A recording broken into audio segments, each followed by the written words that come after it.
So lately, every time I use the GCQuad on the range, I notice, especially with my lower irons, working up into my mid irons and my woods, my swing path, my in to out swing path is really high.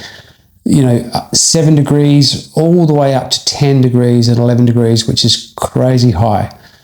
So I've been trying to think of a way to get those numbers down. So I remembered something from previous lessons, which is feeling like I was exiting left and keeping my hands low and finishing with a punch style follow through.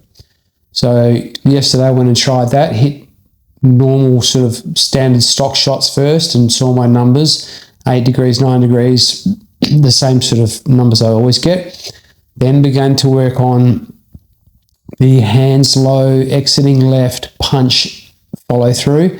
Bam, all of a sudden 5 degrees, 6 degrees. And the more I tried, the better I got at it. 4 degrees, some down into the 3 degrees range. So lo and behold, I got those numbers that I wanted to see. So now the big trick is taking that onto the course and then seeing, if those shots hold up on course or not. And let's see how I go. I'm going to show you the footage from the range and the data numbers as well. And then I'll also get back to you once I've played a comp round tomorrow. Okay, here we can see these are my old swings. Very into out path, reaching up to about 10 degrees on the GCQuad. This one here, I start to feel the punch shot. And this one here again. And then here, this is where I sort of really nail it. I'm getting down under 4 degrees into out.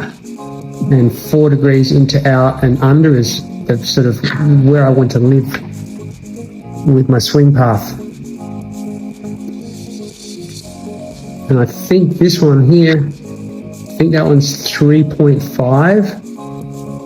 And then the last one coming up, it's also about 3.5 to 4 degrees. So really staying down over the ball, a lot more compression. And that's something I want to work with and keep on going and try to make that a repeatable swing over and over on the course. Okay, just a quick look at the dispersion chart. So if you look to the right side of the screen, you'll see that's my normal swing. So there's quite a few blocks there. And then once I started to hit the punch shot, the center line started to become much more prevalent and a lot more balls in the middle and even some to the left that were sort of cutting back to the center line. So big improvement in dispersion overall. Okay, I'm back and cold, rainy, windy day at McCracken.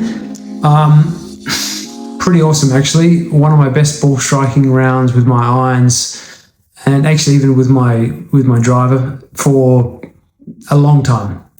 Posted a really good score, and that feeling that I was working on the range, hands low, exiting left, punch sort of finish, really paid off. And the longer the round went, actually the stronger I felt over my irons, or the better I felt, the better contact I started making. Hit more greens in regulation than normal, hit more fairways in regulation than normal. So going to continue down this path, obviously. I think I'm on a pretty good wicket here. Now, next week, have a lesson. Going to work on that during the lesson. First pennant match next week as well. So I really hope that I can continue, to improve on the ball striking. That's something I noticed. Staying low, hands exiting left. I just kept on using that one simple swing thought, and it really paid off. So look, I'll leave it right here and I'll get back to you. I'm going to continue this as a series and see where it can take me. And let's see if I can get back down to single figures really soon. All right, see you later.